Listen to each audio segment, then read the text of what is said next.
Frank. Hey Vincent, Where are you?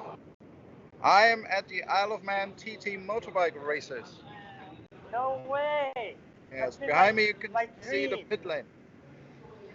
Okay, well I'm in a pit lane too. My own little paddock. I was wondering why it's so Which loud which in your living room.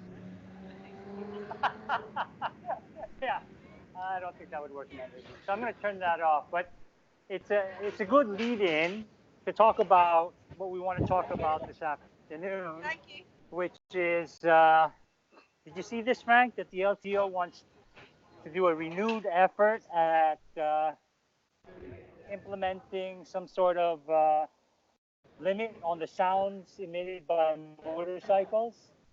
Yeah, and I think in principle that's a very good idea, but we need to limit the noise not just for bikes, right? I mean, if you walk around Manila, you'll notice You that know, there's an awful lot of loud machines. you know what?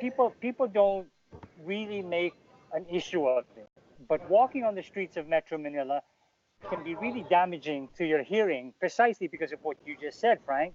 The noise levels, the ambient noise levels on the streets of Metro Manila are through the roof.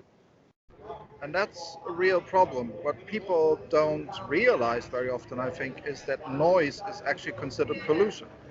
It is. That's correct. It has a very proven health impact on people. You know, it drives up your blood pressure. It raises your stress levels. It affects your heart, and it can lead to early death. So this is not And like some little nuisance. This is a very, very serious health issue. and not to mention, Frank, that as we expose ourselves to high levels of noise through a sustained period, it actually does irreversible damage to our hearing. Exactly. It's Yeah. it's actually something you can't recover from. So as your hearing degrades, it's something that you actually can't reverse once it's started. But I think it's. I mean, I did some research for our chat, and you can hear all the bikes in the background. Those are just visitors, and they like to go loud. When the race starts, the race happens right behind me on public roads, and obviously those bikes they're very Oh, loud. I'm But so that's envious. motorsport. it's it's nice. Motorsport by It's its all right. nature is loud. Yes, but you know when you go to a motorsport event, you expect it to be loud. When you commute to the office, you don't expect to be assaulted by 115 decibel motorbikes. But I think with a lot of things we have in Manila, there's a good part of education that needs to be done by the government, but certainly also by people like us in the media, because a lot of people probably don't realize the problems that come from noise pollution, and that there are laws all over the world regulating this.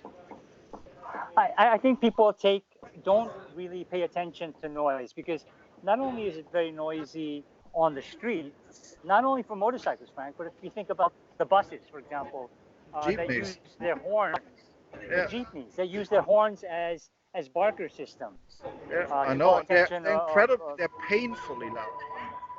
yeah. Uh, And then you go to a lot of malls and they're blasting music. exactly. So same thing, but nobody really pays mind to it. And if I understand correctly, Frank, what I heard was any exposure to sound greater than 85 decibels on a sustained level starts causing irreversible hearing loss. That's what I understand. Yeah. So you could just And hear an announcement in the background there. We're a few minutes away from racing here, so it's all happening. Basically, I looked into this, and it turns out that in Germany, my home country, we have the very strict EU laws. They are aiming for an ambient noise level in the city of 50 decibel. That's what they're aiming for. wow, that's quite. Anything over 80, where cars are concerned, is illegal. So motorbikes, I think, are measured at a distance, so that they have to drive past at 50 kilometers an hour at a distance of X meters, and they're not allowed to be more than 80 decibels. But overall, the ambient noise in a residential town area or in any normal town is 50, and I think in industrial is something like 70 or 75. That's what they aim for. I'm pretty I sure think, Frank, Manila is I mean, slightly above that. just to give our audience an idea of what these levels sound like, a conversation in a quiet room, if I'm not mistaken, runs at about 55 decibels, 55 to 60 decibels. normal conversation in a quiet room.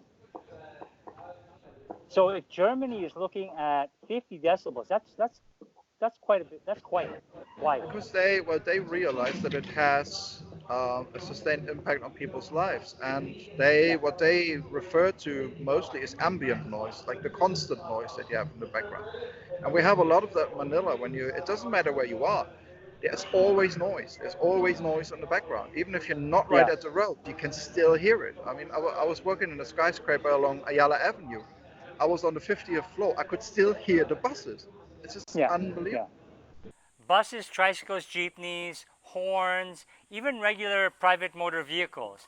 The sound levels coming out of these vehicles is quite high. And then you put all those vehicles on a single thoroughfare such as EDSA, and the noise level. So I was out in the street several weeks ago, and I have an app on my phone, and I just took out the app that measures sound levels, and I was standing there in Cubao, and the levels were at about 90, 95, sometimes 100 decibels. Uh, and that's quite loud. Okay, I don't know. We lost Frank. We lost you, Frank. Frank, you there? I lost you for a bit. Yeah, I'm still here.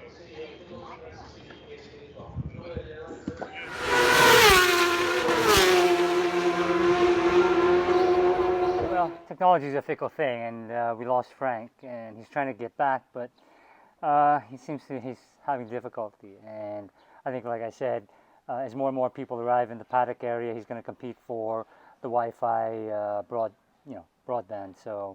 Uh, so basically, Frank and I agree that it's good for the LTO to be conscious about noise pollution, and he and I also agree that the LTO shouldn't just focus on motorcycles, because motorcycles aren't the only culprits when it comes to too much noise. When you look at the buses, jeepneys, tricycles, and even a lot of private vehicles are just too noisy on the roads, whether their exhaust system is faulty or whatever. They really need to address the noise pollution issue and not just focus on motorcycles. Like I said, average conversation in a quiet room runs at about 50-55 decibels, if I'm not mistaken. I measured the sound coming out of the exhaust of my own motorcycle, and at idle it runs at about 75 decibels. If you want, you can actually download. There are a lot of apps that you can download, sound meter apps, and you can sort of measure what it sounds like when you're riding a Jeep, when you're in the office, when you're at home, when you're riding a car, just so you can get an idea of what the different sound levels are like.